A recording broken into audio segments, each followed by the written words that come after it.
하나님의 말씀을 봉독해 드리겠습니다. 디모데전서 6장 17절부터 19절까지 제가 봉독을 해 드리겠습니다. 봉독합니다. 내가 이 세대에서 부한 자들을 명하여 마음을 높이지 말고 정함이 없는 재물에 소망을 두지 말고 오직 우리에게 모든 것을 후히 주사 누리게 하시는 하나님께 두며 선을 행하고 선한 사업을 많이 하고 나누어 주기를 좋아하며 너그러운 자가 되게 하라. 이것이 장래에 자기를 위하여 좋은 터를 쌓아 참된 생명을 취하는 것이니라. 아멘. 오늘은 장래의 축복을 예비하는 사람이라는 제목으로 함께 말씀을 듣겠습니다. 오늘도 하나님께서 예배드린 우리 성도님들을 만나주시고 생명의 말씀을 통해서 풍성한 은혜를 내려오시기를 축원합니다. 먼저 하나님께 기도드리겠습니다. 사랑과 은혜가 풍성하신 하나님 아버지, 오늘도 저희들의 예배를 받으시며 귀한 말씀 주시니 감사를 드립니다. 오늘 이 말씀을 통해서 저희들에게 하시고자 하는 하나님의 음성이 들려줄 수 있도록 전할 때도 들을 때도 성령님이 함께 하시고 도와주시옵소서.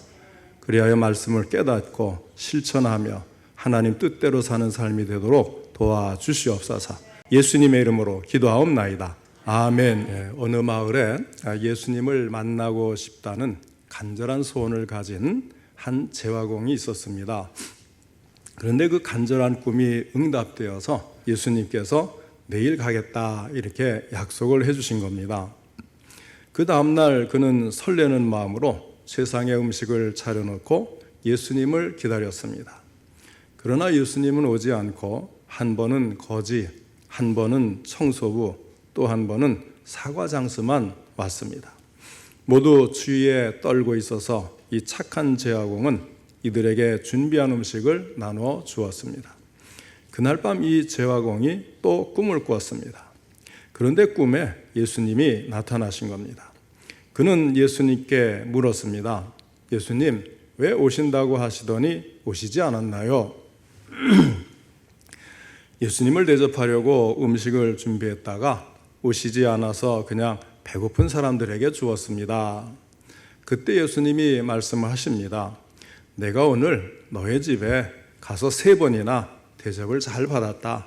도움이 필요한 이웃을 돕는 것은 나를 대접하는 것이고 나를 사랑하는 것이다.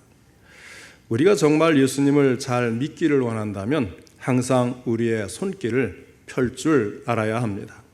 그것이 바로 믿음의 내용이고 장래의 축복을 예비하는 복된 삶이 될 것입니다. 오늘 본문 19절을 보면 이런 말씀이 나옵니다. 이것이 장래에 자기를 위하여 좋은 터를 쌓아 참된 생명을 취하는 것이니라.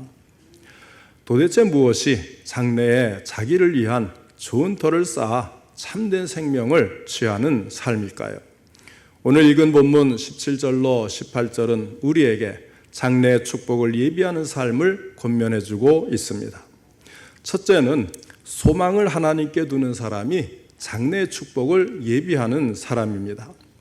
이 세상에서 우리가 즐기는 것들은 대부분 잠시 사는 이 세상에서만 즐길 수 있는 것들입니다.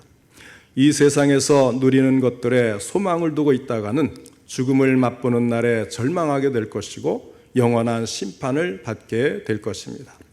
부유하게 살고 싶은 마음이 간절하십니까? 절대로 나의 소망을 부에 두지 마시기 바랍니다. 그 부가 내게 행복을 줄 수 있다고도 믿지 마시기 바랍니다. 돈을 사랑하게 되면 좋던 인간관계도 깨지기가 쉽고 온갖 근심이 자신을 찌르게 됩니다. 그래서 제가 전에도 한번 말씀을 드렸죠. 제 친구 중에 부장판사, 법원장까지 하다가 이제 65세가 넘으면 이제 은퇴니까 이제 은퇴를 한 이제 변호사로 있는 친구가 있는데 그 친구가 항상 이야기를 합니다. 자기가 가정법원도 다 해봤는데 이 가정의 문제가 이제 들어올 때마다 결국 느끼는 것이 하나 있더라는 거예요. 빌딩 높이만큼 근심이 쌓이고 돈의 두께만큼 근심이 많고 땅의 넓이만큼 근심이 크다는 것이 내 결론이다. 이렇게 그 친구가 이야기를 하더라고요. 저도 그렇게 돈이 많아서 교만해진 사람도 보았고요.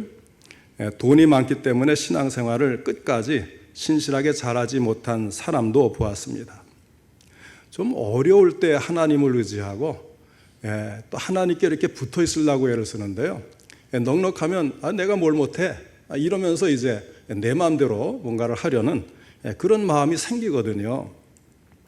목회자도 마찬가지예요. 목회자도 생활의 여유가 있으면요, 내가 뭐 교회, 내가 뭐 계속 있어야 돼 이런 마음을 가지면서 여기저기 옮겨 다니는 그런 목사님도 계시는데, 저 같은 경우는 갈 데가 없으니까 한번 하나님이 있으라 그러면 그냥 뭐라 그래도 끝까지 있는 거예요. 갈 데가 없어요. 저는 먹고 살 길도 없어요. 그래야 사람이 뭐든지 꾸준하게 잘할 수가 있는데, 뭔가 넉넉하고 많으면 마음이 교만해지는 거예요. 끝까지 제대로 할 수가 없어요. 부모가 돈이 많아서 자녀들이 불화하고 서로 남처럼 지내는 그 정도가 아니라 원수처럼 지내면서 상속 문제로 다투는 사람도 참 여러 차례 봤어요. 그것도 뭐 몇백억 있는 가정도요, 결국 불화하니까 행복하지가 않더라고요. 그렇다고 열심히 살아서 안정된 삶을 사는 것이 잘못되었다는 그런 말은 결코 아닙니다. 명심하시기 바랍니다. 다만 내 소망을 이처럼 믿을 수 없는 불안한 재물에 두지 말라는 거예요. 자신이 소명받은 것을 되새기면서 주님께서 주실 놀라운 미래를 바라보는 자들은 소망을 헛된 물질에 두지 않고 오직 하나님께 두는 것입니다. 그렇게 해도 하나님께서는 필요한 사람에게 충분한 복을 내려주십니다. 오히려 하나님께 소망을 두고 하나님께서 주신 사명에 헌신과 충성을 다하는 사람들에게 더 많은 복을 주십니다. 예를 들어 보겠습니다. 성경에 보면요, 블레셋에게 빼앗겼다가 오랫동안 그 법궤가 있어야 될 자리에 못 있고 이제 그 다른 데 있었던 그런 상황이 있었죠. 그래서 이제 다윗이 왕이 된 다음에 법궤를 모시고 오는데, 그것을 모시고 오던 웃사가 하나님 말씀대로 하나님의 방법대로 법궤를 이제 메고 오지를 않다가 그만 죽음을 당하는 이런 일이 벌어져요. 그래서 이 법궤 옮기는 것을 중단을 하는데, 이때에 가드 사람 오베데돔의 집에서 법궤를 단 3개월 동안을 모시게 되는데, 이 사람은 하나님의 말씀을 따라서 하나님의 방법대로 충성스럽게 정성스럽게 모셨어요. 그때 하나님께서 그 가정에 복을 내리셨습니다. 그러니까 이 땅에서도 하나님이 복을 주신다는 것을 보여주는 예가 되는 거예요. 이 소식을 들은 다윗 왕이 기쁨으로 하나님의 언약궤를 다시 옮겨왔던 그런 사례가 사무엘하 6장 10절로 12절에서 볼 수가 있습니다.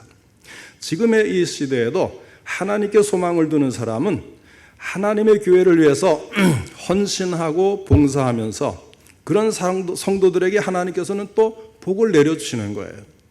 하나님이 주시는 복이 진짜고 그것이 우리를 또 만족하게 하고 평안하게 하는 겁니다. 그렇다면 어떻게 해야 헌신을 할 수 있을까요? 우선 주일 성수와 예배에 성공해야 합니다. 하나님께서는 우리에게 엿새 동안 일하고 주일날은 쉬면서 하나님만 섬기면 축복해 주시겠다고 말씀을 하셨습니다. 그러므로 주일 성수를 잘하고 이날에 하나님께 온전한 예배를 드리며 평소에는 세상에서 신자답게 살면서 내 자신을 산 제물로 그 삶을 통해서 거룩한 삶을 통해서 우리가 세상 삶을 예배로 드리면 하나님께서 우리를 인정해 주시고 복을 주시는 거예요. 그 다음에는 교회를 위해서 헌신할 수 있어야 합니다. 흔히 교회를 위해 헌신하라고 하면 교회가 이익 보려고 한다 이렇게 생각을 하고, 마치 교회 따로 하나님 따로 교회와 하나님이 별개인 것처럼 생각하는 사람들이 있어요.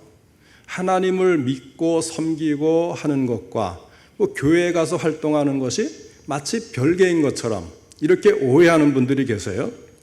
그래서 교회를 위해 헌신하는 일에 거부감을 가지고 대하는 사람들이 있습니다만은 그것은 잘못된 생각입니다. 물론 교회를 형식적으로 다니면서 교회 밖에서도 신앙의 모습을 보이지 못하는 그런 잘못된 교인이 있을 수 있어요.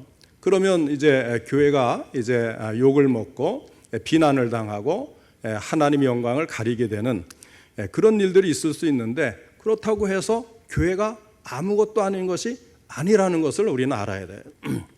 사도행전 20장 28절에 보면 교회는 예수님께서 핏값으로 사신 것이라고 말씀을 합니다. 여러분은 자기를 위하여 또는 온 양떼를 위하여 삼가라. 성령이 그들 가운데 여러분을 감독자로 삼고 하나님이 자기 피로 사신 교회를 보살피게 하셨느니라 하였습니다. 또 마태복음 16장 18절을 보면 교회는 예수님께서 친히 세우신 것이라고 말씀을 합니다. 또 내가 네게 이르노니 너는 베드로라. 내가 이 반석 위에 내 교회를 세우리니 음부의 권세가 이기지 못하리라 하고 말씀을 하셨어요. 반석이 무엇입니까? 베드로의 신앙 고백이잖아요. 주는 그리스도시요 살아계신 하나님의 아들이시니다. 이 신앙 고백을 계승한 오늘날의 교회가 바로 이 반석 위에 예수님이 세우신 그런 교회인 겁니다. 에베소서 1장 23절에서는 교회는 그의 몸이니 만물 안에서 만물을 충만하게 하시는 이의 충만함이니라 하였고, 디모데전서 3장 15절에서는 만일 내가 지체하면 너로 하여금 하나님의 집에서 어떻게 행하여야 할지를 알게 하려 함이니 이 집은 살아계신 하나님의 교회요 진리의 기둥과 터니라 하였습니다. 그러면서 바울 사도는 교회를 위하여 받는 고난을 자기 육체에 다 채우겠다 이렇게까지 말을 했습니다. 이처럼 교회는 하나님의 교회입니다. 여러분, 건물로 된 것이 무슨 교회냐 그럴지 모르지만요, 하나님의 교회가 그 건물 안에서 예배를 드리고 신앙 고백을 계승하고 복음을 전하고 하나님께 예배드리고, 이런 교회는 그리스도의 몸이고 하나님의 교회인 거예요. 교회에 대한 관심과 헌신과 봉사는 하나님께 소망을 둔 사람들의 가장 기본적인 삶의 모습인 것입니다. 이것이 없으면 그 사람은 하나님을 믿는 사람이라고 할 수가 없어요. 성경대로 우리가 믿는다면 반드시 교회에서 헌신하고 봉사하고 사랑하는 그런 교회에 대한 관심은 가장 기본적인 삶의 모습이 되어야 되는 겁니다. 따라서 하나님께 소망을 두고 장래의 축복을 예비하는 사람은 이 땅에서 주님께서 세우신 그리스도의 몸인 교회를 위해 헌신을 다하는 사람이 되어야 합니다. 그러면 교회를 위해서 어떻게 헌신합니까? 교회의 발전을 위해서 봉사와 전도에 힘써야 합니다. 예수님은 누가복음 14장 23절에 주인이 종에게 이르되 길과 산 울타리가로 나가서 사람을 강권하여 데려다가 내 집을 채우라 말씀을 하셨어요. 하나님의 교회, 하나님의 집을 부흥시키기 위해서 헌신하고 봉사할 책임이 주어져 있는 겁니다. 때로는 미랄처럼 자신이 썩어져서 많은 열매를 맺어야 합니다. 또 교회를 위해서 기도를 많이 해야 합니다. 바울이나 초대교회의 교인들은 자신들이 전도하여 세운 교회를 위해서 기도하고, 그리고 그 안에 있는 성도들을 위해서 한순간도 빠지지 않고 늘 기도를 했습니다. 땀 흘려 기도할 때 교회는 부흥되고 교회가 발전됩니다. 이것이 헌신이라고 하는 거예요. 교회에서 헌금하는 일도 잘해야 합니다. 교인은 헌금을 통해서 교회의 재정을 돕고 교회가 하나님의 일을 할 수 있도록 하는 거예요. 헌금을 해야 같이 예배드리는 장소로서 성전이 유지가 되고, 또 헌금을 해야 복음을 전하는 데도 우리가 참 여러 가지 준비하고 행할 수가 있고, 또 헌금을 해야 교회 안에서 전적으로 교회 일만 하는 그런 분들 우리가 교역자라고 하잖아요. 교역자도 삶을 살아야 되는데 그 삶을 돕는 게 레위인을 돕고 제사장을 돕는 것과 같이 필요한 거예요.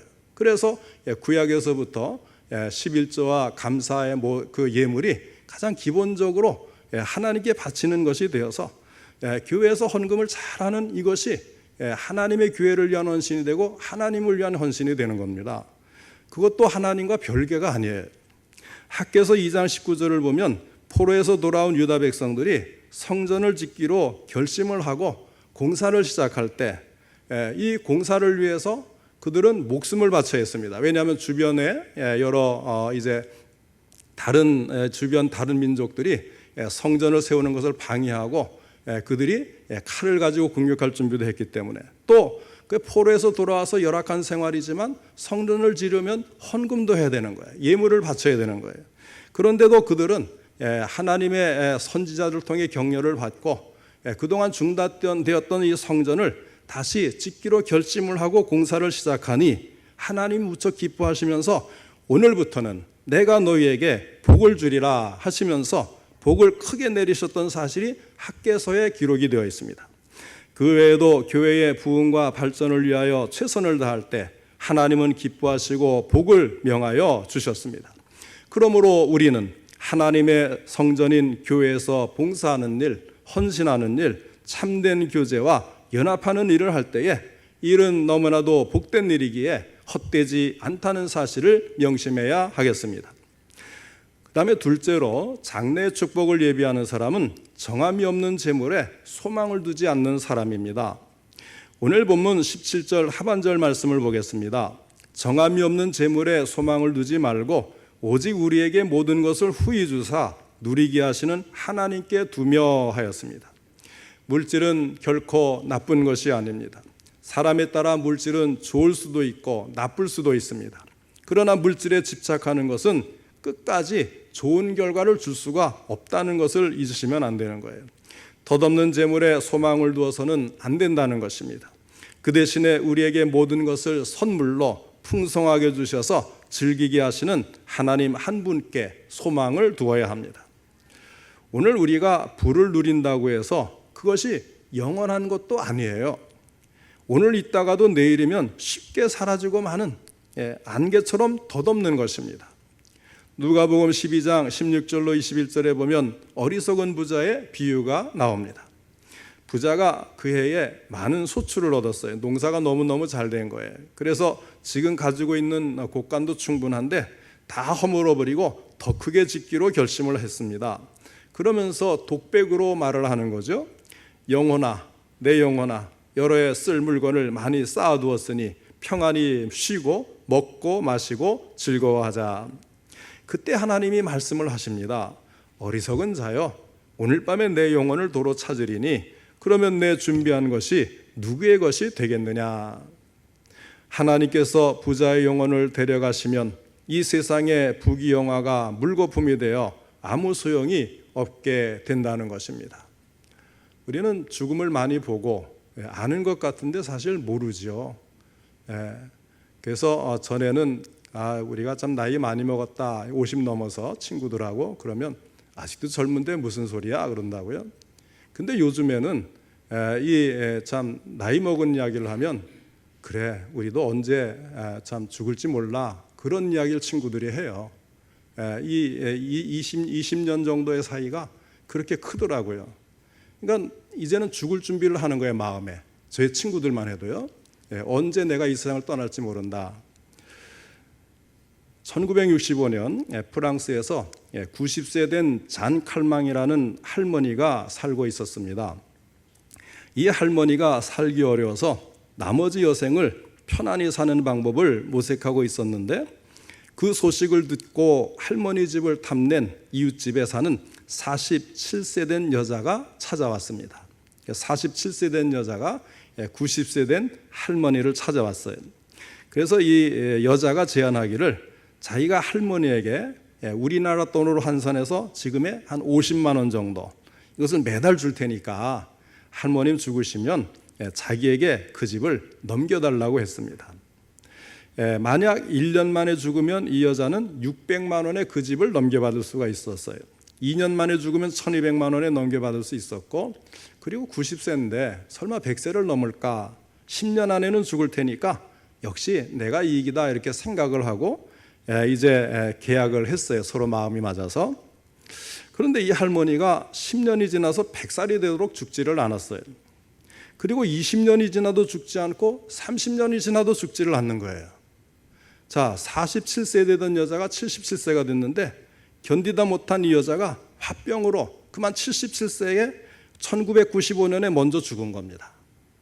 반면에 칼망 할머니는 세계 최고령으로 살다가 이웃집 여자하고 죽고 난 후 2년 후인 1997년 8월 4일에 122세로 사망했다는 이야기예요.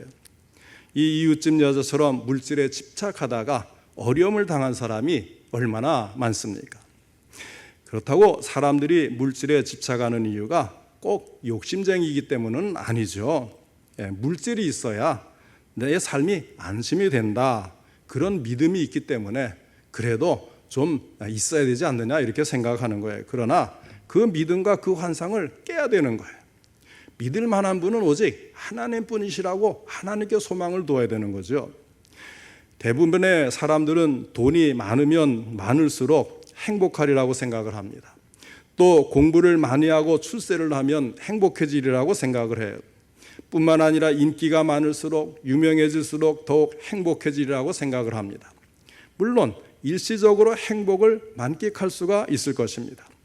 그러나 얼마나 많은 문제가 생기는지 몰라요. 그 물질 때문에, 그 명예 때문에 반드시 대가를 치러야 합니다. 세계적인 갑부인데도 자살하는 사람이 있고, 가수, 배우, 정치인, 사업가, 인기 있고 유명한 사람들 가운데 자살한 사람이 얼마나 많습니까? 전 국민이 기억할 정도로 많이들 있잖아요. 확실하게 진정한 행복은 그런 것에 있지 않다는 것을 우리는 알 수가 있는 것입니다.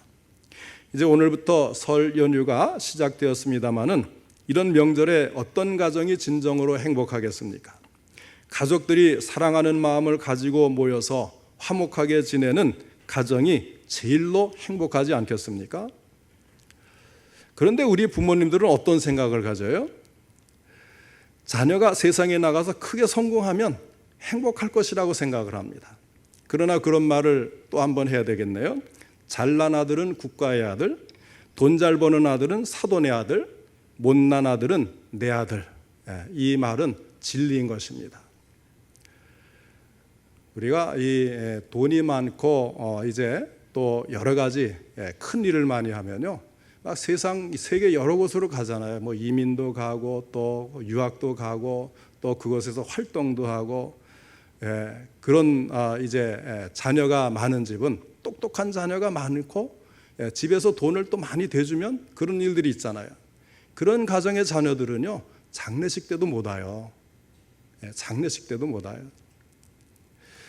돈이 많다고 해서, 또는 세상에서 크게 성공을 했다고 해서 그것만으로 사람이 행복한 것은 아니라는 거예요. 부모의 마음이 그렇잖아요. 못난 자녀로 내가 끼고 살면 행복하잖아요. 그러니 하나님의 나라에서는 더욱 그것이 소용이 있거나 효력이 있다고 할 수가 없는 것입니다. 사랑하는 성도 여러분, 정함이 없는 재물에 소망을 두지 말고 오직 우리에게 모든 것을 후히 주사 누리게 하시는 하나님께 소망을 두시기 바랍니다. 셋째로, 장래의 축복을 예비하는 사람은 선한 일을 행하고 선한 사업을 많이 하는 사람입니다. 오늘 본문 18절 상반절에서 말씀합니다. 선을 행하고 선한 사업을 많이 하고. 흔히 사람의 됨됨이를 알려고 하면 두 가지를 주어보면 알 수 있다 그래요. 하나는 칭찬이고 또 하나는 돈이라고 합니다. 칭찬했을 때 교만해지면 피할 사람이고, 겸손해지면 가까이 할 사람이라고 합니다. 돈을 주었을 때 나쁜 데 쓰면 피할 사람이고, 좋은 데 쓰면 가까이 할 사람입니다. 하나님께서 우리에게 부를 주시는 것은 마음을 높여 과시하라는 뜻이 아닙니다. 욕심을 가지고 땅에 쌓으라는 뜻이 아닙니다. 좋은 일 많이 하고 이웃에게 기꺼이 베풀며 살라고 하는 뜻에서 은혜로 주시는 것입니다. 어렵고 힘들고 가난한 사람들은 늘 내 옆에 있으니 그들에게 베풀라고 하는 것입니다. 그러므로 하나님께서 우리에게 능력과 기회를 주시면 그것을 가지고 선을 행하고 좋은 일을 많이 하고 아낌없이 베풀고 즐겨 나누어주는 삶을 살아야 합니다. 우리는 하나님께서 우리에게 주신 것을 가지고 좋은 데 쓰기를 힘써야 합니다. 그러한 헌신과 사랑이 있어야 현재도 행복하고 장래의 축복도 주어질 것입니다. 미국에서 가장 땅값이 비싼 것이 이제 뉴욕에서도 맨하탄이잖아요. 그 맨하탄에 어떤 땅 주인이 있었는데, 사람들은 한 평이라도 더 건물을 올리려고 했는데, 그런데 이 사람은 자기가 가지고 있는 땅에 반만 건물을 지었고 나머지 절반의 땅에는 분수대 같이 일반 시민들이 쉴 수 있는 공간을 마련했어요. 처음에는 사람들이 다 미쳤다고 했습니다. 자선사업가냐고 조롱하기도 했습니다. 그러나 얼마 후에 분수대 주변으로 사람들이 몰리기 시작했습니다. 그리고 얼마 지나지 않아서 그곳에 사무실 임대료가 다른 곳보다 2배 이상으로 뛰게 되었다는 거예요. 우리가 선하게 마음을 먹으면 반드시 축복이 예비되는 역사가 있게 될 것입니다. 넷째로 장래의 축복을 예비하는 사람은 나눠주기를 좋아하고 너그러운 사람입니다. 18절 하반절 말씀을 보겠습니다. 나누어 주기를 좋아하며 너그러운 자가 되게 하라. 나누는 것이 꼭 물질만 생각하면 참 어렵습니다. 물질에 이렇게 우리 가운데 넉넉한 사람이 얼마나 되겠어요. 그러니까 물질도 필요하면 이제 십시일반으로 도울 수 있겠지만 그런 나눔이라는 건 꼭 그런 것만이 아니잖아요.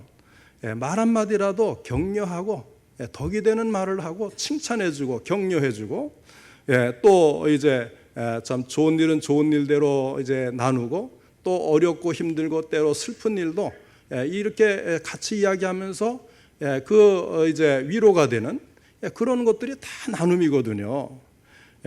그냥 이야기만 들어줘도 그게 나눔이 되는 거예요. 나눈다고 하니까 큰 것만 생각하고 물질만 생각하면 아무것도 할 수가 없어요. 조그만 반찬이나 먹거리를 나눌 수 있어도 충분한 겁니다.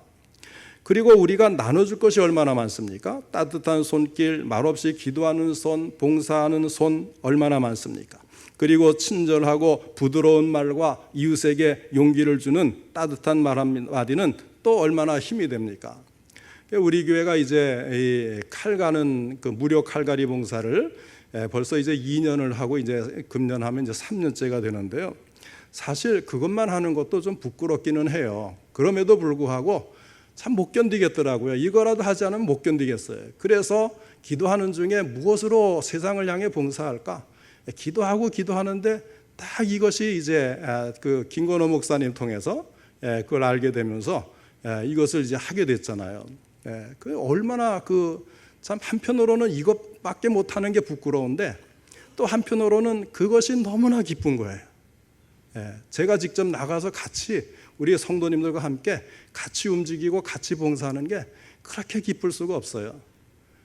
정말 왜 진작에 이걸 못했나 이런 생각이 들 정도로 그것도 우리가 이제 약소하지만 그러나 이런 마음을 가지고 좀 우리 교회가 좀 개발을 하자는 거예요. 그래서 우리 성도님들이 또 좋은 아이디어가 있으면 성도님들이 이제 같이 또는 1인이나 2인이나 5인이나 이렇게 그룹으로 나가서 봉사할 수 있는 것들을 우리가 좀 개발을 해서 주변 사람들에게 우리 교회가 재정이 너무 많아야만 하는 게 아니고 이 작은 거라도 내 손으로 할 수 있다는 게 기쁘더라고요. 내 손으로. 내 손으로도 나는 늘 책상벌이에 앉아서 책만 보던 사람인데 내가 가서 내 손으로 할 수 있다는 게 있구나. 얼마나 기쁜지 모르겠어요. 이 각박한 세대에서 우리는 나눠주며 살기를 힘쓰는 사람들이 되어야 합니다.